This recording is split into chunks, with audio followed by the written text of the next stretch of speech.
ਵਾਹਿਗੁਰੂ ਜੀ ਕਾ ਖਾਲਸਾ ਵਾਹਿਗੁਰੂ ਜੀ ਕੀ ਫਤਿਹ। ਅਸੀਂ ਕੱਲ੍ਹ ਦੀ ਵੀਡੀਓ ਵਿੱਚ ਵਿਚਾਰ ਇੱਥੇ ਹੀ ਛੱਡੀ ਸੀ ਕਿ ਕਿਵੇਂ ਗੁਰਬਾਣੀ ਦੇ ਪਾਠ ਕਰਦੇ ਹਾਂ ਪੰਕਤੀਆਂ ਵਿੱਚ ਇੱਕ ਦੋ ਦੋ ਤਿੰਨ ਤਿੰਨ ਜਗ੍ਹਾ 'ਤੇ ਕਈ ਦਫਾ ਥੋੜ੍ਹਾ ਰੁਕ ਕੇ ਪਾਠ ਕਰਨਾ ਪੈਂਦਾ ਹੈ। ਜੇ ਰੁਕ ਕੇ ਪਾਠ ਨਾ ਕੀਤਾ ਜਾਏ ਤਾਂ ਅਰਥ ਸਪਸ਼ਟ ਨਹੀਂ ਹੁੰਦੇ, ਉਚਾਰਨ ਵੀ ਸਹੀ ਨਹੀਂ ਹੁੰਦਾ, ਅਤੇ ਜੇ ਕਿਤੇ ਗਲਤ ਜਗ੍ਹਾ 'ਤੇ ਰੁਕਿਆ ਜਾਏ ਤਾਂ ਅਰਥਾਂ ਦੇ ਅਨਰਥ ਬਣ ਜਾਂਦੇ ਨੇ। ਇਸ ਵਿਸ਼ੇ 'ਤੇ ਥੋੜ੍ਹੀ ਜਿਹੀਆਂ ਪੰਕਤੀਆਂ ਕੁਝ ਹੋਰ ਵਿਚਾਰ ਕਰ ਲਈਏ। ਜਿਵੇਂ ਸ਼ਾਮ ਦੇ ਨਿਤਨੇਮ ਵਿੱਚ ਅਸੀਂ ਪੜ੍ਹਦੇ ਹਾਂ, ਹਰ ਚਰਨ ਕਮਲ ਮਕਰੰਦ ਲੋਭਿਤ ਮਨੋ ਅਣ ਦਿਨੋ ਮੋਹ ਆਹੀ ਪਿਆਸਾ। ਇਹ ਹੈ ਸ਼ੁੱਧ ਪਾਠ। ਹਰ ਚਰਨ ਕਮਲ ਮਕਰੰਦ, ਮਕਰੰਦ ਮੈਨੇ ਖੁਸ਼ਬੂਈ, ਤੇਰੇ ਪਵਿੱਤਰ ਚਰਨ ਕਮਲਾਂ ਦੀ ਖੁਸ਼ਬੂ। ਲੋਭਿਤ ਮਨੋ, ਮੇਰਾ ਮਨ ਉਹਦਾ ਲੋਭ ਕਰ ਰਿਹਾ ਹੈ, ਉਹਦੇ ਲਈ ਆਪਣੇ ਅੰਦਰ ਲਗਨ ਹੈ ਮੇਰੇ ਮਨ ਵਿੱਚ। ਅਣ ਦਿਨੋਂ, ਦਿਨ ਅਤੇ ਰਾਤ, ਮੋਹ ਆਹੀ ਪਿਆਸੂ, ਮੇਰੇ ਮੋਹ ਆਹੀ ਪਿਆਸਾ, ਮੇਰੇ ਮਨ ਵਿੱਚ ਇਹ ਪਿਆਸ ਲੱਗੀ ਹੋਈ ਹੈ ਕਿ ਤੇਰੇ ਚਰਨ ਕਮਲਾਂ ਦੀ ਖੁਸ਼ਬੂਈ ਮੈਨੂੰ, ਉਹ ਮਹਿਕ ਮੈਨੂੰ ਪ੍ਰਾਪਤ ਹੁੰਦੀ ਰਹੇ। ਤੋ ਇਸ ਦਾ ਉਚਾਰਨ ਇਸ ਤਰ੍ਹਾਂ ਠੀਕ ਹੈ, ਹਰ ਚਰਨ ਕਮਲ। ਇੱਥੇ ਰੁਕਣਾ ਗਲਤ ਹੈ। ਆਮ ਤੌਰ 'ਤੇ ਕਈ ਦਫਾ ਪਾਠੀ ਰੁਕਦੇ ਹਰ ਚਰਨ ਕਮਲ ਮਕਰੰਦ ਲੋਭਿਤ ਮਨੋ, ਇਹ ਗਲਤ ਉਚਾਰਨ ਹੈ। ਮਕਰੰਦ ਲੋਭਿਤ ਮਨੋ ਨਹੀਂ ਹੈ। ਹਰ ਚਰਨ ਕਮਲ ਮਕਰੰਦ, ਚਰਨ ਕਮਲਾਂ ਦੀ ਖੁਸ਼ਬੂਈ। ਲੋਭਿਤ ਮਨੋ, ਮੇਰਾ ਮਨ ਲੋਭਿਤ ਹੋ ਰਿਹਾ ਉਹਦੇ ਵਾਸਤੇ। ਅਣ ਦਿਨੋਂ ਮੋਹ ਆਹੀ ਪਿਆਸੋ। ਤੋ ਅਣ ਦਿਨ ਜਿਹੜਾ ਲਫ਼ਜ਼ ਹੈ, ਇਹਦੇ ਨੰਨੇ ਉੱਪਰ ਦੋ ਮਾਤਰਾ, ਉੱਪਰ ਹੋੜਾ ਅਤੇ ਨੀਚੇ ਔਂਕੜ ਵੀ ਲੱਗੀ ਹੋਈ ਹੈ ਨੰਨੇ ਉੱਪਰ। ਹੁਣ ਜਿਹੜੇ ਵੀਰ ਇਹ ਕਹਿੰਦੇ ਨੇ ਜੀ ਬਾਣੀ ਜਿਸ ਤਰ੍ਹਾਂ ਲਿਖੀ ਦੀ ਉਸ ਤਰ੍ਹਾਂ ਪੜ੍ਹਨੀ ਹੈ, ਗੁਰੂ ਸਾਹਿਬ ਨੇ ਕੋਈ ਗਲਤ ਥੋੜ੍ਹੀ ਲਿਖਵਾਈ ਸੀ, ਇਹ ਉਹਨਾਂ ਦਾ ਗਲਤ ਖਿਆਲ ਹੈ। ਹੁਣ ਇੱਥੇ ਅਸੀਂ ਜਿਸ ਤਰ੍ਹਾਂ ਲਿਖੀ ਦੀ ਉਸ ਤਰ੍ਹਾਂ ਪੜ੍ਹ ਹੀ ਨਹੀਂ ਸਕਦੇ, ਇਸ ਤਰ੍ਹਾਂ ਉਚਾਰਨ ਕਰ ਹੀ ਨਹੀਂ ਸਕਦੇ। ਜੇ ਹੋੜਾ ਉਚਾਰਨ ਕਰੋਗੇ ਤਾਂ ਬਣੇਗਾ ਅਣ ਦਿਨੋ, ਜੇ ਔਂਕੜ ਉਚਾਰਨ ਕਰਾਂਗੇ ਤਾਂ ਬਣੇਗਾ ਅਣ ਦਿਨੋ। ਤੋ ਲਿਹਾਜ਼ਾ ਦੋਵਾਂ 'ਚੋਂ ਅਸੀਂ ਕੋਈ ਇੱਕ ਮਾਤਰਾ ਹੀ ਉਚਾਰਨ ਕਰ ਸਕਦੇ ਹਾਂ। ਇੱਥੇ ਨਿਯਮ ਇਹ ਹੈ ਕਿ ਇਹ ਸ਼ਬਦ ਆਮ ਹਾਲਤਾਂ ਵਿੱਚ ਜਿਸ ਮਾਤਰਾ ਨਾਲ ਲਿਖਿਆ ਜਾਂਦਾ ਹੈ ਉਹ ਮਾਤਰਾ ਨਹੀਂ ਉਚਾਰਨ ਕਰਨੀ, ਜਿਹੜੀ ਫਾਲਤੂ ਮਾਤਰਾ ਲੱਗੀ ਹੋਈ ਉਹ ਉਚਾਰਨ ਕਰਨੀ ਹੈ। ਉਹ ਦਰਅਸਲ ਲਗਾਈ ਇਸ ਵਾਸਤੇ ਗਈ ਹੈ ਕਿ ਇਸਦੀ ਆਪਣੀ ਮਾਤਰਾ ਨਾਲ ਪੜ੍ਹਿਆ ਜਿਹੜਾ ਕਾਵਿ ਰਚਨਾ ਹੈ ਉਹਦਾ ਤੋਲ ਪੂਰਾ ਨਹੀਂ ਸੀ ਚੰਗੀ ਤਰ੍ਹਾਂ ਹੋ ਰਿਹਾ। ਇਸ ਵਾਸਤੇ ਗੁਰੂ ਸਾਹਿਬ ਨੇ ਉਹ ਫਾਲਤੂ ਮਾਤਰਾ ਲਗਾ ਕੇ ਉਹਦੇ ਨਾਲ ਇੱਕ ਅੱਧ ਮਾਤਰਾ ਘੱਟ ਵੱਧ ਜਾਂਦੀ ਹੈ ਅਤੇ ਉਹ ਸੰਤੁਲਨ ਪੂਰਾ ਹੋ ਜਾਂਦਾ ਹੈ।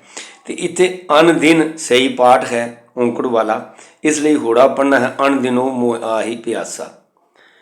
ਪੰਕਤੀ ਹੈ, ਸੁਚ ਹੋਵੇ ਤਾਂ ਸੱਚ ਪਾਈਏ।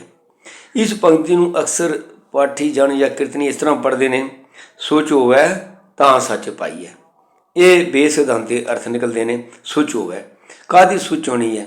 ਹਰ ਬਿਨ ਸਭ ਕੁਝ ਮੈਲਾ ਸੰਤੋ, ਪ੍ਰਭੂ ਤੋਂ ਬਿਨਾਂ ਸਭ ਕੁਝ ਮੈਲਾ ਹੈ। ਤਨ ਮੈਲਾ, ਮਨ ਮੈਲਾ, ਸਭ ਕੁਝ ਮੈਲਾ ਹੈ। ਸੁੱਚਾ ਤਾਂ ਕੇਵਲ ਪਰਮਾਤਮਾ ਦਾ ਨਾਮ ਹੀ ਹੈ ਜੋ ਸੱਚਾ ਹੈ। ਤੋ ਸੁਚ ਹੋਵੇ ਤਾਂ, ਇਹ ਸ਼ੁੱਧ ਪਾਠ। ਸੁਚ ਹੋਵੇ ਤਾਂ, ਸੁਚ ਤਾਂ ਹੁੰਦੀ ਹੈ, ਪਵਿੱਤਰਤਾ ਤਾਂ ਹੁੰਦੀ ਹੈ, ਸੱਚ ਪਾਈ ਹੈ। ਜੇ ਸੱਚ ਪ੍ਰਭੂ ਨੂੰ ਪ੍ਰਾਪਤ ਕਰ ਲਈਏ ਫਿਰ ਸੁਚ ਹੈ, ਜੀਵਨ ਉੱਚਾ ਸੁੱਚਾ ਹੋ ਜਾਂਦਾ ਹੈ। ਅਤੇ ਸੁਚ ਹੋਵੇ ਤਾਂ ਇੱਥੇ ਜਾ ਕੇ ਕੌਮੇ ਦੀ ਆਵਾਜ਼ ਦੇ ਤੌਰ 'ਤੇ ਰੁਕਣਾ ਹੈ। ਸੁਚ ਹੋਵੇ ਤਾਂ ਸੱਚ ਪਾਈਏ, ਇਹ ਉਚਾਰਨ ਅਸ਼ੁੱਧ ਹੈ, ਇਹ ਨਹੀਂ ਕਰਨਾ। ਕੀਟਾਂ ਅੰਦਰ ਕੀਟ ਕਰ ਦੋਸ਼ੀ ਦੋਸ਼ ਧਰੈ। ਜਪਜੀ ਸਾਹਿਬ ਬਾਣੀ ਵਿੱਚੋਂ 7ਵੀਂ ਪੌੜੀ। ਕੀਟਾਂ ਅੰਦਰ ਕੀਟ, ਪਰਮਾਤਮਾ ਕੀੜਿਆਂ ਅੰਦਰ ਕੀੜੇ ਸਮਾਨ ਸਮਝ ਕੇ ਕਰ ਦੋਸ਼ੀ, ਉਸ ਨੂੰ ਦੋਸ਼ੀ ਠਹਿਰਾ ਕੇ ਦੋਸ਼ ਧਰੈ, ਫਿਰ ਉਹਦੇ ਉੱਤੇ ਦੋਸ਼ ਧਰਦਾ। ਜੋ ਬੰਦਾ ਸੰਸਾਰ ਦੀ ਸ਼ੋਭਾ ਖੜਦਾ ਫਿਰਦਾ ਪਰ ਜੀਵਨ ਦਾ ਮਨੋਰਥ ਪੂਰਾ ਨਹੀਂ ਕਰਦਾ, ਨਾਮ ਨਾਲ ਨਹੀਂ ਜੁੜਦਾ, ਉਹਦੇ ਲਈ ਕਿਹਾ ਗਿਆ ਹੈ ਕਿ ਉਹ ਕੀੜੀਆਂ ਵਿੱਚ ਕੀੜੀਆਂ ਸਮਾਨ ਕਰਕੇ ਉਸ ਨੂੰ ਦੋਸ਼ੀ ਠਹਿਰਾ ਕੇ ਉਹਨੂੰ ਦੋਸ਼ ਧਰਿਆ ਜਾਂਦਾ ਹੈ। ਤਾਂ ਇਹਦਾ ਪਾਠ ਕਈ ਦਫਾ ਇਸ ਤਰ੍ਹਾਂ ਹੁੰਦਾ, ਕੀਟਾਂ ਅੰਦਰ ਕੀਟ ਕਰ, ਇਹ ਗਲਤ ਪਾਠ ਹੈ। ਕੀਟਾਂ ਅੰਦਰ ਕੀਟ ਕਰ ਨਹੀਂ, ਕੀਟਾਂ ਅੰਦਰ ਕੀਟ ਕਰ ਦੋਸ਼ੀ ਦੋਸ਼ ਧਰੈ, ਇਹ ਸ਼ੁੱਧ ਉਚਾਰਨ ਹੈ, ਜਿਹਦੇ ਨਾਲ ਅਰਥ ਜਿਹੜੇ ਸਹੀ ਨਿਕਲਦੇ ਹਨ। ਫਿਰ ਜਪਜੀ ਸਾਹਿਬ ਦੀ ਪੰਕਤੀ ਹੈ, ਗੁਰਾ ਇੱਕ ਦੇ ਬੁਝਾਈ। ਇੱਥੇ ਕਈ ਦਫਾ ਅਸੀਂ ਗੁਰਾ ਦੀ ਥਾਂ ਗੁਰਾਂ ਪੜ੍ਹਦੇ ਹਾਂ। ਗੁਰਾਂ ਨਹੀਂ, ਗੁਰਾਂ ਬਹੁਵਚਨ ਹੋ ਜਾਏਗਾ, ਇਹ ਬਹੁਵਚਨ ਨਹੀਂ ਹੈ, ਇਹ ਗੁਰਾ ਸੰਬੋਧਨ ਹੈ ਗੁਰੂ ਸਾਹਿਬ ਨੂੰ। ਗੁਰਾ ਇੱਕ ਦੇ ਬੁਝਾਈ, ਔਰ ਗੁਰਾ ਅੱਗੇ ਥੋੜ੍ਹਾ ਜਿਹਾ ਰੁਕਣਾ ਚਾਹੀਦਾ। ਜਿਹੜੇ ਵੀ ਸੰਬੋਧਕ ਲਫ਼ਜ਼ ਨੇ ਉੱਥੇ ਜਿਸ ਤਰ੍ਹਾਂ ਕਹੋ ਰੇ ਪੰਡਿਤ ਕਬ ਕੇ ਵਾਮਨ ਹੋਏ, ਸੁਣੋ ਸੰਤੋ, ਮਾੜਾ ਜਿਹਾ ਰੁਕੋ ਇੱਥੇ, ਸੁਣੋ ਸੰਤੋ ਸ਼ਬਦ ਧਰੋ ਪਿਆਰੋ, ਕਿਉਂਕਿ ਸੰਤੋ ਸੰਬੋਧਨ ਹੈ। ਇਸ ਤਰ੍ਹਾਂ ਗੁਰਾ ਇੱਕ ਦੇ ਬੁਝਾਈ, ਸਭ ਨਾ ਜੀਏ ਕਾ ਇੱਕ ਦਾਤਾ, ਸੋ ਮੈਂ ਵਿਸਰ ਨਾ ਜਾਈ। ਗੁਰਾ ਨਹੀਂ ਪੜ੍ਹਨਾ, ਗੁਰਾ ਪੜ੍ਹਨਾ ਹੈ। ਨਾਲੇ ਗੁਰਾ ਕੇ ਥੋੜ੍ਹਾ ਜਿਹਾ ਰੁਕੋ। ਗੁਰ ਈਸ਼ਰ, ਗੁਰ ਗੋਰ ਬ੍ਰਹਮਾ, गुर पार्वती माई। ਇਹਦਾ ਵੀ ਇਹ ਸਹੀ ਕੋਮੇ ਨਾਲ ਇੱਥੇ ਇੱਥੇ ਰੁਕਣਾ ਹੈ। ਗੁਰ ਈਸ਼ਰ, ਕਈ ਬੋਲਦੇ ਨੇ ਗੁਰ ਈਸ਼ਰ ਗੁਰ ਗੋਰਖ ਬ੍ਰਹਮਾ ਗੁਰ, ਇਹ ਨਹੀਂ। ਈਸ਼ਰ ਗੁਰ ਗੋਰਖ ਬ੍ਰਹਮਾ ਗੁਰ ਇਹ ਪਾਠ ਗਲਤ ਹੈ, ਇਹ ਅਰਥ ਵੀ ਬੇਸਿਧਾਂਤ ਦੇ ਨਿਕਲਦੇ ਨੇ। ਗੁਰ ਈਸ਼ਰ ਭਾਵ ਗੁਰੂ ਹੀ ਮੇਰੇ ਲਈ ਈਸ਼ਰ ਸਮਾਨ ਹੈ। ਗੁਰ ਗੋਰਖ ਬ੍ਰਹਮਾ, ਗੁਰੂ ਹੀ ਮੇਰੇ ਲਈ ਗੋਰਖ ਤੇ ਬ੍ਰਹਮਾ ਸਮਾਨ ਹੈ, ਮੈਨੂੰ ਉਹਨਾਂ ਕਿਸੇ ਦੇਵੀ ਦੇਵਤੇ ਦੀ ਪੂਜਾ ਦੀ ਲੋੜ ਨਹੀਂ। ਗੁਰ ਪਾਰਵਤੀ ਮਾਈ, ਪਾਰਵਤੀ ਮਾਈ ਮੇਰੇ ਵਾਸਤੇ ਮੇਰਾ ਗੁਰੂ ਹੀ ਹੈ, ਹੁਣ ਉਹਦੇ ਤੋਂ ਮੈਨੂੰ ਸਾਰੀਆਂ ਪ੍ਰਾਪਤੀਆਂ ਹੁੰਦੀਆਂ ਨੇ। ਤੋ ਇਹ ਜਿਹੜੇ ਸ਼ੁੱਧ ਉਚਾਰਨ ਹਨ, ਅਸੀਂ ਕਿੱਥੇ ਰੁਕਣਾ ਹੈ, ਕਿੱਥੇ ਗਲਤ ਜਗ੍ਹਾ ਰੁਕਣ ਨਾਲ ਅਰਥਾਂ ਦੇ ਅਨਰਥ ਹੋ ਜਾਂਦੇ ਨੇ। ਜਪਜੀ ਸਾਹਿਬ ਦੀ ਪੰਕਤੀ ਹੈ, ਕੇਤੀਆਂ ਕਰਮ ਭੂਮੀ ਮੇਰ ਕੀਤੇ, ਕੇਤੇ ਤੂੰ ਉਪਦੇਸ਼। ਇੱਥੇ ਕਈ ਦਫਾ ਅਸੀਂ ਕੇਤੇ ਕੇਤੇ ਇਕੱਠਾ ਪੜ੍ਹਦੇ ਜਾਂਦੇ ਹਾਂ। ਇਹ ਕੇਤੇ ਕੇਤੇ ਇਕੱਠਾ ਨਹੀਂ ਪੜ੍ਹਿਆ ਜਾਂਦਾ, ਇਹ ਕੋਈ ਕੇਤੇ ਪਿਛਲੇ ਸ਼ਬਦ ਨਾਲ ਜੁੜਦਾ ਹੈ, ਕੋਈ ਅਗਲੇ ਨਾਲ ਜੁੜਦਾ ਹੈ। ਜਿਸ ਤਰ੍ਹਾਂ ਕੇਤੀਆਂ ਕਰਮ ਭੂਮੀ, ਵੀ ਕਿੰਨੀਆਂ ਹੀ ਕਰਮ ਭੂਮੀਆਂ ਨੇ। ਮੇਰ ਕੇਤੇ, ਮੇਰ ਕਿੰਨੇ ਨੇ। ਕੇਤੇ ਤੂੰ ਉਪਦੇਸ਼, ਹੁਣ ਮੇਰ ਕੇਤੇ ਤੋਂ ਬਾਅਦ ਥੋੜ੍ਹਾ ਰੁਕੋ, ਨਹੀਂ ਤਾਂ ਮੇਰ ਕੇਤੇ ਕੇਤੇ ਤੂੰ, ਫਿਰ ਕਿਤੇ ਕਿਤੇ ਦੋ ਵਾਰ ਬੋਲਿਆ ਜਾਏਗਾ ਤਾਂ ਉਹ ਕੋਈ ਜੱਚਦਾ ਨਹੀਂ। ਤੋ ਕੇਤੀਆਂ ਕਰਮ ਭੂਮੀ ਮੇਰ ਕੇਤੇ, ਕੇਤੇ ਤੂੰ ਉਪਦੇਸ਼। ਕੇਤੇ ਇੰਦ ਚੰਦ ਸੂਰ ਕੇਤੇ, ਕੇਤੇ ਮੰਡਲ ਦੇਸ਼। ਕੇਤੇ ਸਿੱਧ ਬੁੱਧ ਨਾਥ ਕੇਤੇ, ਕੇਤੇ ਦੇਵੀ ਵੇਸ। ਕੇਤੇ ਦੇਵ ਦਾਨਵ ਮੁਨ ਕੇਤੇ, ਕੇਤੇ ਰਤਨ ਸਮੁੰਦ। ਕੇਤੀਆਂ ਖਾਨੀ, ਕੇਤੀਆਂ ਬਾਣੀ, ਕੇਤੇ ਪਾਤ ਨਰਿੰਦ। ਇਸ ਤਰ੍ਹਾਂ ਹੈ, ਇਹ ਰੁਕਣਾ ਪੈਂਦਾ ਹੈ। ਕੇਤੇ ਕੋਈ ਪਿੱਛੇ ਜੁੜਦਾ ਹੈ, ਕੋਈ ਅਗਲੇ ਨਾਲ ਕੇਤੇ ਜੁੜਦਾ ਹੈ, ਤੋ ਇਹ ਧਿਆਨ ਦੇਣਾ ਹੈ।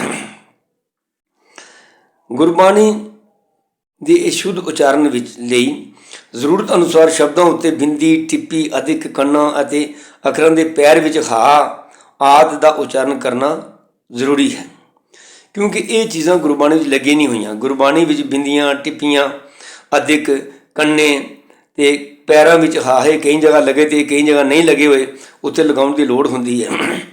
ਤੋ ਇਹ ਲਗਾ ਕੇ ਉਚਾਰਨ ਕਰਨਾ ਹੀ ਸ਼ੁੱਧ ਹੈ। ਇਹਨਾਂ ਨੂੰ ਛੱਡ ਕੇ ਉਚਾਰਨ ਕਰਨਾ ਜਿਹੜਾ ਹੈ ਬਿਲਕੁਲ ਗਲਤ ਹੋ ਜਾਂਦਾ ਹੈ। ਬਹੁਤੇ ਸਾਰੇ ਸੱਜਣ ਅਗਿਆਨਤਾ ਕਾਰਨ ਇਹ ਇਤਰਾਜ਼ ਕਰਦੇ ਹਨ ਕਿ ਗੁਰੂ ਸਾਹਿਬ ਨੇ ਬਾਣੀ ਕੀ ਅਧੂਰੀ ਲਿਖੀ ਹੈ, ਜੋ ਅਸੀਂ ਆਪਣੇ ਕੋਲੋਂ ਇਹ ਬਿੰਦੀਆਂ, ਟਿੱਪੀਆਂ, ਅਧਿਕ, ਕੰਨੇ ਆਦਿ ਅੱਖਰਾਂ ਦੇ ਪੈਰਾਂ ਵਿੱਚ ਹਾ ਆਦਿ ਉਚਾਰਨ ਕਰਦੇ ਫਿਰੀਏ ਅਤੇ ਅੱਖਰ ਲਿਖੇ ਸਹੀ ਗਾਵਾਂ ਅਵਰ ਨਾ ਜਾਣਾ ਬਾਣੀ ਦਾ ਹਵਾਲਾ ਦੇ ਕੇ ਇਹ ਆਖਦੇ ਹਨ ਕਿ ਜਿਸ ਤਰ੍ਹਾਂ ਗੁਰਬਾਣੀ ਦੇ ਅੱਖਰ ਲਿਖੇ ਨੇ ਉਸ ਤਰ੍ਹਾਂ ਹੀ ਪੜ੍ਹਨੇ ਨੇ। ਤੋ ਇਹ ਅਸੀਂ ਪਹਿਲੇ ਵੀ ਇਹ ਵਿਚਾਰ ਕਰਕੇ ਆਏ ਹਾਂ ਕਿ ਇਹ ਜਿਹੜਾ ਸ਼ਬਦ ਅੱਖਰ ਲਿਖੇ ਸਹੀ ਗਾਵਾਂ ਅਵਰ ਨਾ ਜਾਣਾ ਬਾਣੀ ਦੇ ਅਰਥ ਇਹ ਨਹੀਂ ਹਨ ਕਿ ਗੁਰਬਾਣੀ ਦੇ ਅੱਖਰ ਜਿਵੇਂ ਲਿਖੇ ਨੇ ਉਸ ਤਰ੍ਹਾਂ ਪੜ੍ਹੇ ਜਾਣੇ ਨੇ। ਇਸ ਸ਼ਬਦ ਦੀ ਰਾਵ ਦੀ ਪੰਕਤੀ ਪੂਰੀ ਹੈ, ਮੇਰੇ ਸਾਹਿਬਾ ਹੂੰ ਆਪੇ ਭਰਮ ਭੁਲਾਣੀ। ਇਹ ਮੇਰੇ ਮਾਲਕ ਮੇਰੇ ਸਾਹਿਬ, ਮੈਂ ਆਪੇ ਹੀ ਭਰਮ ਭੁਲੇਖੇ ਵਿੱਚ ਪਈ ਹੋਈ ਹਾਂ, ਗਲਤ ਰਸਤੇ 'ਤੇ ਪੈ ਗਈਆਂ। ਅੱਖਰ ਲਿਖੇ ਸਹੀ ਗਾਵਾਂ, ਮੈਂ ਜਿਹੜੇ ਪੂਰਬਲੇ ਆਪਣੇ ਕਰਮ ਰੂਪੀ ਅੱਖਰ ਲਿਖ ਕੇ ਆਈਆਂ। ਪੂਰਬਲੇ ਅੱਖਰ ਬੰਦੇ ਕਿਵੇਂ ਲਿਖਦਾ, ਜਿਸ ਤਰ੍ਹਾਂ ਫਰੀਦ ਜੀ ਨੇ ਬੜਾ ਸੋਹਣਾ ਕਿਹਾ, ਫਰੀਦਾ ਜੇ ਤੂੰ ਅਕਲ ਲਤੀਫ ਕਾਲੇ ਲਿਖ ਨਾ ਲੇਖ, ਆਪਣੇ ਗਰੀਬਾਨ ਨੂੰ ਸਿਰ ਨੀਵਾਂ ਕਰ ਦੇਖ। ਵਿੱਚ ਤੂੰ ਅਕਲਮੰਦ ਸਮਝਦਾਰ ਸਮਝਦੇ ਆਪਣੇ ਆਪ ਨੂੰ, ਫਿਰ ਆਪਣੇ ਲੇਖ ਕਾਲੇ ਨਾ ਬਣਾ। ਭਾਵ ਕਾਲੀ ਸੋਚ ਨਾ ਕਰ, ਭੈੜੀ ਸੋਚ ਨਾ ਕਰ, ਭੈੜੇ ਕਰਮ ਨਾ ਕਰ, ਇਹ ਲੇਖ ਆਪਣੇ ਭੈੜੇ ਨਾ ਬਣਾ। ਇੱਥੇ ਉਹ ਗੱਲ ਹੈ ਕਿ ਮੇਰੇ ਸਾਹਿਬਾ ਹੂੰ ਆਪੇ ਭਰਮ ਭੁਲਾਣੀ, ਮੈਂ ਕਿਉਂ ਭੁੱਲੀ ਹੋਈ ਹਾਂ, ਕਿਉਂਕਿ ਅੱਖਰ ਲਿਖੇ ਸਹੀ ਗਾਵਾਂ। ਜੋ ਮੈਂ ਪਿਛਲੇ ਅੱਖਰ ਆਪਣੇ ਮਨ ਸੋਚ ਵਿੱਚ ਮਨੋਵਿਰਤੀ ਵਿੱਚ ਉਕਰ ਕੇ ਆਈ ਹੋਈ ਹਾਂ, ਜੋ ਪਿਛਲੇ ਕਰਮਾਂ ਦੇ ਸਵਾਸ ਸੰਸਕਾਰ ਬਣਾਇਆ ਕੇ ਆਈ ਹਾਂ, ਮੁੜ ਮੁੜ ਕੇ ਉਹਨਾਂ ਅਨੁਸਾਰ ਹੀ ਜ਼ਿੰਦਗੀ ਜੀਵ ਰਹੀ ਹਾਂ। ਅਵਰ ਨਾ ਜਾਣਾ ਬਾਣੀ, ਆਪਣੀ ਜ਼ਿੰਦਗੀ ਦੀ ਆਪਣੇ ਮਨ ਬਿਰਤੀ ਦੀ ਕੋਈ ਨਵੀਂ ਬਣਤਰ ਬਣਾਉਣਾ ਮੈਂ ਨਹੀਂ ਜਾਣ ਰਹੀ। ਮੇਰੇ ਕੋਲੋਂ ਜੀਵਨ ਦੀ ਘਾਟ ਨਹੀਂ ਹੋ ਰਹੀ। ਜਿਹੜੀ ਇੱਥੇ ਬਾਣੀ ਤੋਂ ਅਰਥ ਗੁਰਬਾਣੀ ਨਹੀਂ ਹੈ, ਬਾਣੀ ਮਤਲਬ ਬਨਾਵਟ। ਜਿਵੇਂ ਜਪਜੀ ਸਾਹਿਬ ਵਿੱਚ ਆਇਆ ਸਰਮਖੰਡ ਕੀ ਬਾਣੀ ਰੂਪ, ਬਈ ਸਰਮਖੰਡ ਦੀ ਜਿਹੜੀ ਬਾਣੀ ਹੈ ਉੱਥੇ ਬੜਾ ਸੁੰਦਰ ਰੂਪ ਹੋ ਜਾਂਦਾ ਹੈ ਜੀਵਨ ਦਾ। ਉੱਥੇ ਜੀਵਨ ਘੜਿਆ ਜਾਂਦਾ ਹੈ। ਕੀ ਘੜਿਆ ਜਾਂਦਾ ਹੈ? ਤਿੱਥਾ ਘੜੀਆ ਸੁਰਤ ਮਤ ਮਨ ਬੁੱਧ। ਸੁਰਤੀ ਮਤ ਮਨ ਬੁੱਧ ਨਵੇਂ ਸਿਰੋਂ ਘੜ ਕੇ ਇੱਕ ਨਵੀਂ ਵੰਨੀ ਵਿੱਚ ਰਚੀ ਜਾਂਦੀ ਹੈ। ਉੱਚਾ ਸੁੱਚਾ ਵਿਚਾਰ, ਉੱਚਾ ਸੁੱਚਾ ਜੀਵਨ ਹੋ ਜਾਂਦਾ ਹੈ। ਤੋ ਇਹ ਜਿਹੜਾ ਜੀਵਨ ਬਦਲਣਾ ਸੀ, ਇਹ ਨਵੀਂ ਬਨਾਵਟ ਬਣਾਉਣੀ ਸੀ, ਇਹ ਮੇਰੇ ਕੋਲ ਨਹੀਂ ਬਣ ਰਹੀ। ਇਹਦਾ ਮਤਲਬ ਇਹ ਹੈ ਕਿ ਮੇਰੇ ਜੀਵਨ ਰੂਪੀ ਇਸ ਸੁਭਾਅ ਵਿੱਚ, ਮੇਰੀਆਂ ਆਦਤਾਂ ਸੰਸਕਾਰਾਂ ਵਿੱਚ ਜੋ ਅੱਖਰ ਲਿਖੇ ਗਏ ਮੇਰੇ ਪਿਛਲੇ ਕਰਮਾਂ ਅਨੁਸਾਰ, ਮੈਂ ਉਹੀ ਮੁੜ ਮੁੜ ਕੇ ਉਹਨਾਂ ਦੇ ਗੀਤ ਗਾਈ ਜਾ ਰਹੀ ਹਾਂ, ਉਹੀ ਕਰਮ ਮੁੜ ਮੁੜ ਕੇ ਕਰੀ ਜਾ ਰਹੀ ਹਾਂ। ਜੀਵਨ ਦੇ ਕਰਮ ਵਿੱਚ ਸੁਧਾਰ ਨਹੀਂ ਰਹੀ। ਤੋ ਇੱਥੇ ਇਹ ਅਰਥ ਕਰ ਲੈਣੇ ਕਿ ਬਾਣੀ ਜਿਵੇਂ ਲਿਖੀ ਦੀ ਮੈਂ ਪੜ੍ਹੀ ਜਾਏ, ਇਹ ਨਹੀਂ ਪੜ੍ਹੀ ਜਾ ਸਕਦੀ। ਜਿਵੇਂ ਅਸੀਂ ਪਿੱਛੇ ਵੀ ਵਿਚਾਰ ਕਰ ਚੁੱਕੇ। ਹੁਣ ਅਣ ਦਿਨੋਂ ਆਇਆ ਸੀ, ਅਣ ਦੋਨੋਂ ਦੇ ਨੰਨੇ ਭਰੋੜਾ ਵੀ ਸੀ, ਥੱਲੇ ਔਂਕੜ ਵੀ ਸੀ। ਇਹ ਜਿਸ ਤਰ੍ਹਾਂ ਲਿਖਿਆ ਦਾ ਅਸੀਂ ਦੋਵੇਂ ਮਾਤਰਾ ਇਕੱਠੀਆਂ ਕਿਵੇਂ ਉਚਾਰਨ ਕਰਾਂਗੇ? ਇਹ ਨਹੀਂ ਹੋ ਸਕਦੀਆਂ। ਬਾਣੀ ਜਿਸ ਤਰ੍ਹਾਂ ਲਿਖੀ ਦੀ ਹੈ ਉਸੇ ਤਰ੍ਹਾਂ ਨਹੀਂ ਪੜ੍ਹਨ ਹੁੰਦੀ। ਉਸ ਤਰ੍ਹਾਂ ਅਸੀਂ ਪਹਿਲਾ ਅਕਸ਼ਰ ਨਹੀਂ ਪੜ੍ਹ ਸਕਦੇ, ਇੱਕ ਓਂਕਾਰ ਨਹੀਂ ਪੜ੍ਹ ਸਕਦੇ। ਇੱਕ ਠੀਕ ਹੈ, ਓਂਗ ਤੇ ਨਹੀਂ ਉੱਥੇ ਲਿਖਿਆ, ਉੱਥੇ ਊੜਾ ਅੱਧਾ ਊੜਾ ਹੈ। ਫਿਰ ਉਹਦੇ ਉੱਪਰ ਕੋਸ ਜਿਹੀ ਬਣੀ ਦੀ ਹੈ ਗੋਲ, ਜਿਸ ਨੂੰ ਅਸੀਂ ਕਾਰ ਪੜ੍ਹਦੇ ਹਾਂ। ਹੁਣ ਕੱਕਾ ਕੰਨਾ ਰਾਰਾ ਕਾਰ ਉੱਤੇ ਨਹੀਂ ਲਿਖਿਆ ਹੋਇਆ। ਐੜਾ ਊੜਾ ਐੜਾ ਉੱਪਰ ਟਿੱਪੀ ਲਾ ਕੇ ਓਂਗ ਨਹੀਂ ਲਿਖਿਆ ਹੋਇਆ, ਪਰ ਅਸੀਂ ਪੜ੍ਹਦੇ ਹਾਂ। ਅਗਲਾ ਲਫ਼ਜ਼ ਹੈ ਸਤਨਾਮ। ਸਤ ਦੇ ਤੱਤੇ ਨੂੰ ਸਿਆਰੀ ਲੱਗੀ ਹੈ, ਪਰ ਅਸੀਂ ਸਿਆਰੀ ਉਚਾਰਨ ਨਹੀਂ ਕਰਦੇ, ਉੱਥੇ ਲੱਗੀ ਹੋਈ ਹੈ। ਨਾਮ ਦੇ ਮੰਮੇ ਨੂੰ ਔਂਕੜ ਲੱਗੀ, ਅਸੀਂ ਨਾਮੂ ਨਹੀਂ ਪੜ੍ਹਦੇ, ਔਂਕੜ ਛੱਡਦੇ ਹਾਂ। ਜੈਸੀ ਬਾਣੀ ਲਿਖੀ ਦੀ ਉਹਦੇ 'ਚ ਕੁਝ ਮਾਤਰਾ ਛੱਡਦੇ ਹਾਂ, ਕੁਝ ਲਗਾਉਂਦੇ ਹਾਂ।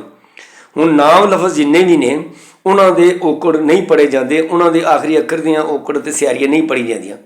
ਇਹ ਧਿਆਨ ਰੱਖਣਾ ਹੈ। ਨਾਮ ਜਿਹੜੇ ਅੱਖਰ ਨੇ ਜਿਨ੍ਹਾਂ ਵਿੱਚ ਕਿਸੇ ਚੀਜ਼ ਦਾ ਨਾਂ ਹੈ, ਕਿਸੇ ਵਿਅਕਤੀ ਦਾ ਨਾਂ ਹੈ, ਕਿਸੇ ਜਗ੍ਹਾ ਦਾ ਨਾਂ ਹੈ, ਉਹ ਸ਼ਬਦ ਜਿਹੜੇ ਨੇ ਉਹਨਾਂ ਦੇ ਆਖਰੀ ਅੱਖਰ ਦੀ ਔਂਕੜ ਅਤੇ ਸਿਆਰੀ ਨਹੀਂ ਪੜ੍ਹੀ ਜਾਂਦੀ, ਉਹ ਪੜ੍ਹਨਾ ਅਸ਼ੁੱਧ ਹੈ। ਜਿਸ ਤਰ੍ਹਾਂ ਰਾਹ ਨੂੰ ਰਾਹੂ ਪੜ੍ਹੀ ਜਾਂਦੇ ਨੇ, ਗਲਤ ਹੈ। ਰਾਹ ਲਫ਼ਜ਼ੀ ਰਾਹ ਹੈ, ਰਸਤਾ ਰਾਹ। ਇਸ ਤਰ੍ਹਾਂ ਵਿਆਹ ਲਫ਼ਜ਼ੀ ਵਿਆਹ ਹੈ, ਵਿਆਹੋ ਲਫ਼ਜ਼ ਨਹੀਂ ਹੈ। ਇਹ ਜਿਹੜੇ ਉਚਾਰਨ ਹੋ ਰਹੇ ਨੇ ਬਹੁਤ ਗਲਤ ਹੋ ਰਹੇ ਨੇ। ਲਫ਼ਜ਼ੀ ਸ਼ਾਹ ਹੈ, ਸ਼ਾਹੋ ਲਫ਼ਜ਼ ਨਹੀਂ ਹੈ। ਅਫਸੋਸ ਦੀ ਗੱਲ ਹੈ ਕਿ ਸਾਡਾ ਕੇਂਦਰੀ ਸਥਾਨ ਦਰਬਾਰ ਸਾਹਿਬ ਤੋਂ ਜਦੋਂ ਹੁਕਮ ਲੈਂਦੇ ਨੇ ਉਸ ਵਕਤ ਵੀ ਉਹ ਜਿਹੜੇ ਪਹਿਲੇ ਸ਼ਲੋਕ ਦੇ ਉਹਦੇ ਵਿੱਚ ਸੱਜਣ ਸੱਚਾ ਪਾਤ ਸਾਹੋ ਸਿਰ ਸਾਹਾਂ ਦੇ ਸਾਹੋ, ਇਹ ਉਚਾਰਨ ਬਿਲਕੁਲ ਗਲਤ ਨੇ। ਇਹਨਾਂ ਗਲਤ ਉਚਾਰਨਾਂ ਦੇ ਕਾਰਨ ਅੱਜ ਇਸ ਇਲਾਕੇ ਵਿੱਚ ਵੀ ਹਰ ਗੁਰਦੁਆਰੇ ਦੇ ਭਾਈ ਇਸ ਤਰ੍ਹਾਂ ਪੜ੍ਹਨੇ ਸ਼ੁਰੂ ਹੋ ਗਏ ਨੇ। ਉਹਨਾਂ ਨੂੰ ਜੇ ਦੱਸੋ ਕਿ ਨਹੀਂ ਜੀ ਇਹ ਔਂਕੜ ਨਹੀਂ ਪੜ੍ਹ, ਕਹਿੰਦੇ ਨਹੀਂ ਜੀ ਪਹਿਲਾਂ ਜਾ ਕੇ ਉੱਥੇ ਉਹਨਾਂ ਨੂੰ ਠੀਕ ਕਰੋ। ਦੇਖੋ ਕੇਂਦਰੀ ਸਥਾਨ ਸਾਡੇ ਲਈ ਸੇਧ ਹੋਣੀ ਚਾਹੀਦੀ ਸੀ, ਉੱਥੇ ਦੇ ਉਚਾਰਨ ਤੋਂ ਅਸੀਂ ਸਿੱਖੀਏ ਤੇ ਅਸੀਂ ਹੁਣ ਉਹਨਾਂ ਨੂੰ ਸਿਖਾਉਣ ਜਾਈਏ ਵੀ ਸ਼ਾਹ ਪੜ੍ਹੋ ਸ਼ਾਹੂ ਨਾ ਪੜ੍ਹੋ, ਰਾਹ ਪੜ੍ਹੋ ਰਾਹ ਨੂੰ ਪੜ੍ਹੋ, ਵਿਸਾਹ ਪੜ੍ਹੋ ਵਿਸਾਹੂ ਨਾ ਪੜ੍ਹੋ। ਲਫ਼ਜ਼ੀ ਵਿਸਾਹ ਹੈ, ਵਿਸਾਹੂ ਨਹੀਂ ਹੈ, ਵਿਆਹ ਹੈ, ਰਾਹ ਹੈ। ਤੋ ਲਿਹਾਜ਼ਾ ਇਹ ਕੁਝ ਔਂਕੜ ਜਿਹੜੇ ਨਹੀਂ ਪੜ੍ਹੇ ਜਾਂਦੇ, ਤੋ ਗੁਰਬਾਣੀ ਜਿਸ ਤਰ੍ਹਾਂ ਲਿਖੀ ਦੀ ਹੈ ਉਸ ਤਰ੍ਹਾਂ ਨਹੀਂ ਪੜ੍ਹੀ ਜਾਂਦੀ। ਕੁਝ ਮਾਤਰਾ ਛੱਡਣੀਆਂ ਪੈਂਦੀਆਂ ਨੇ, ਕੁਝ ਲਾਉਣੀਆਂ ਪੈਂਦੀਆਂ ਨੇ, ਜਿਨ੍ਹਾਂ ਦਾ ਜ਼ਿਕਰ ਅਸੀਂ ਕੱਲ੍ਹ ਦੀ ਵੀਡੀਓ ਵਿੱਚ ਸੰਪੂਰਨ ਕਰਾਂਗੇ। ਵਾਹਿਗੁਰੂ ਜੀ ਕਾ ਖਾਲਸਾ, ਵਾਹਿਗੁਰੂ ਜੀ ਕੀ ਫਤਿਹ।